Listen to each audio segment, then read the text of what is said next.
ఏమయ్యేదినంటడమ్మా ముడి రాజు ఇక తలంత బలగం ఉన్నట్టే నాకు పక్కకు వరగడ్డి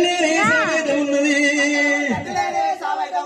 ఓరైనా గౌతరాజా గౌతరాజు పాపాలు ఎందుకంట చేసిన పాపాలు చేసడు నీ వంతు విమోచనం చేసడు